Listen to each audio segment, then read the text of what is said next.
हिमाचल निर्माता एवं प्रदेश के पहले मुख्यमंत्री डॉक्टर यशवंत सिंह परमार की गृह क्षेत्र पच्छाद विधानसभा क्षेत्र के सराहां में मुख्यमंत्री बनने के बाद पहली बार सराहां पहुंचे मुख्यमंत्री सुखविंदर सिंह सुक्खू ने क्षेत्र के लिए कई घोषणाएं की।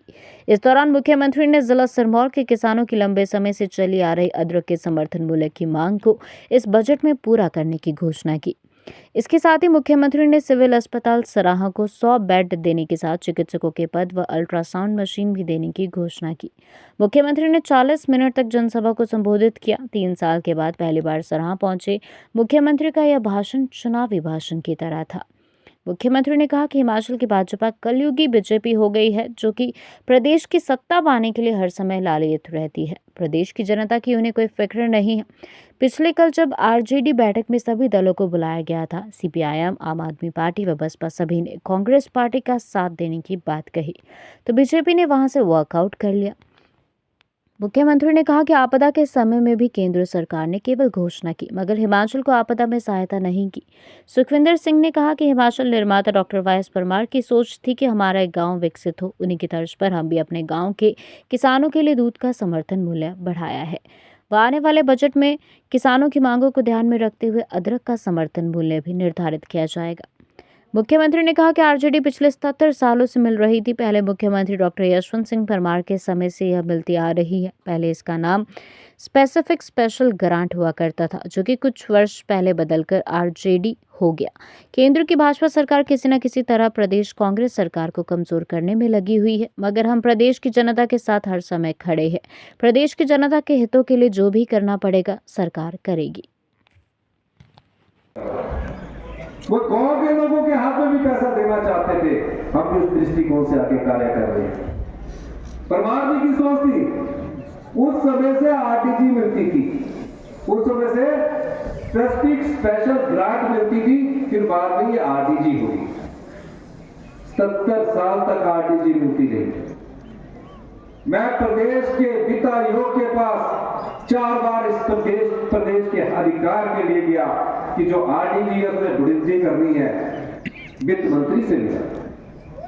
लेकिन जब 1 फरवरी को वित्त आयोग की रिपोर्ट ले हुई, उसमें 70 साल पुरानी आपके अधिकार को आपसे छीन लिया गया। वो हिमाचल प्रदेश के इतिहास में 1 फरवरी का दिन काला दिन था। ये कोई सरकार का अधिकार नहीं है, ये जनता का अधिकार है, आप लोगों का अधिकार है। ये पैसा क्या है? अच्छे शिक्षा संस्थान बने, अच्छे हेल्थ इंस्टीट्यूशन बने, अच्छे पीने का पानी मिले, अच्छी सड़कें बने। ये पैसा उस पैसे को इन्होंने बंद कर दिया। अब बंद कर दिया, हम तो अधिकार की लड़ाई लड़ रहे हैं। हमने प्रेजेंटेशन दी कि क्या असर होगा। हमने भारतीय जनता पार्टी के लोगों को भी बुलाया। हर्षवर्धन चौहान जी ने कहा कि वो वैल्यू चेंज करना चाहते हैं। हमने कहा उनका जो वो कहते हैं वैल्यू चेंज कर दीजिए। वैल्यू चेंज कर दिया। कहा हम सचिवालय में नहीं आएंगे। सचिवालय किसी पार्टी का ऑफिस नहीं है, वो सरकार का ऑफिस है, जनता का ऑफिस है।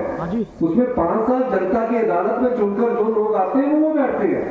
लेकिन हर्षवर्धन जी ने कहा नहीं, हम भारतीय जनता पार्टी के लोगों की बात मान लेते हैं और हम पीटर होम में चले गए। पीटर होम में आए, आम आदमी पार्टी के लोग आए, सीपीएम वहां आई, बीएसपी वहां आई, भारतीय जनता पार्टी भी वहां आई।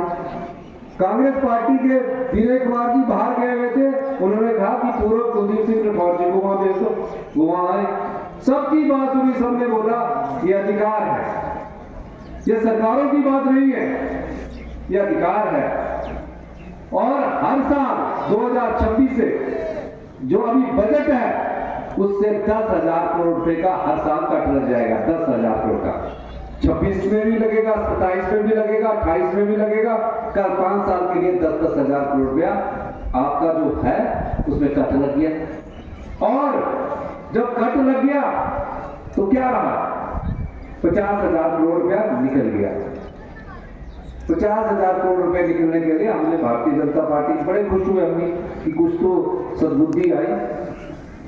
और अभी बात खत्म की सीपीएम वालों ने कि नहीं हम इस अधिकार की लड़ाई लड़ेंगे। केश सिंघा जी ने कहा, आम आदमी पार्टी जी ने कहा और उन्होंने भी कहा। फिर हर्षवर्धन जी ने बोला आप बोलो। उन्होंने बिंदल जी ने बोला हमने पीएमजी स्पाइल के तहत इतने रोड दिए, हमने 4 लेन दिए, हमने हॉस्पिटल बनाए। मैंने कहा उनसे कि ये चीजें तो 14वें वित्त आयोग में भी मिलती आई, तब तो वीरभद्र सिंह जी भी थे, 13वें भी आई। आप ये बताइए कि जो हिमाचल प्रदेश की जनता का प्रत्येक साल 10,000 करोड़ रुपया काटा गया है, क्या आप उसके पक्ष में हैं या नहीं है? कोई जवाब नहीं दे सके, उठ के गए सारा। फिर हमने कहा कि चलो, सब पार्टी ने बोला सरकार की बात सुन लो। मैं और हर्षवर्धन जी सरकार की तरफ से आए सुनिए, कुछ नहीं कहा कल। आज मैं इस मंच से पूछना चाहता हूं कि क्या आप जो 10,000 करोड़ कट रहा है उसके बारे में बयान दीजिए कि हम आपके साथ हैं उस लड़ाई में, हम तो जीतेंगे, लड़ेंगे, आपका अधिकार मांगने नहीं देंगे। पर उससे पूछना चाहिए। ये कलयुगी बीजेपी होगी, झूठ पर झूठ बोलती है। ये बीजेपी कलयुगी है, हिमाचल प्रदेश की कलयुगी बीजेपी है। ये सोच रहे हैं कि 27 में चुनाव होगा और जनता आपको पलकों पर बिछा कर लाएगी। अधिकार 10,000 करोड़ कट गया, उसमें भी शामिल हो रही है। आपदा आई प्रदेश में, आम आदमी के परिवार का घर पूरा का पूरा घर बरसात में बह गया, पीने के पानी का गिलास तक नहीं बचा। 23-24 में भी और 25-26 में भी। ये जो हिमाचल प्रदेश की भारतीय जनता पार्टी है, इनसे पूछना चाहिए। आपकी सरकार ने, केंद्र की सरकार ने आकलन किया, कहा 9300 करोड़ रुपए का इस प्रदेश में नुकसान हुआ है। 2 साल पहले 9300 करोड़ रुपए का नुकसान हुआ है। कहा कि प्रधानमंत्री आवास से सिर्फ 1.5 लाख रुपया मिलेगा, 1,30,000 केंद्र की सरकार देगी, 20,000 हिमाचल प्रदेश की सरकार को देना पड़ेगा। मैंने अधिकारियों की बैठक ली, कहा नियम है, कानून है। मैंने कहा भैया 23,000 घर हमारे इस आपदा में या तो पूरी तरह नष्ट हो गए या आंशिक रूप से नष्ट हो गए। ये क्या 1.5 लाख रुपए में बनेंगे? कहीं का 15 लाख का घर है, छोटे बच्चों की किताबें तक महंगी। मैं प्रत्येक क्षेत्र में गया, पैदल चला, क्योंकि मैं खुद जानता था आम परिवार के घर बनाने में कैसे दिक्कत होती है। एक पक्का घर बन जाए, पूरा परिवार खुशी से रहता है, पूरा जीवन यापन उसमें कर देता है। मैंने इनसे कहा, अधिकारी कहते नहीं पैसा नहीं है। मैंने कहा पैसे का सोचना मेरा है, नियम नहीं है। कहते प्रधानमंत्री भी सिर्फ 1.5 लाख प्रधानमंत्री आवास योजना के तहत देते हैं, जिसमें 20% शेयर है।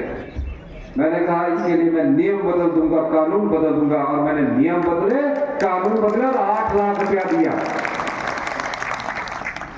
उन लोगों ने मांग नहीं की, वो तो बेचारे मुझसे मिलकर लिपट कर रो रहे थे कि हमें अब कहां जाना है। और हम बार बार कह रहे हैं कि जो आपदा प्रभावित परिवारों के लिए 1 बीघा जगह केंद्र सरकार हमको दे, हम उनको बचाना चाहते हैं, उनके घर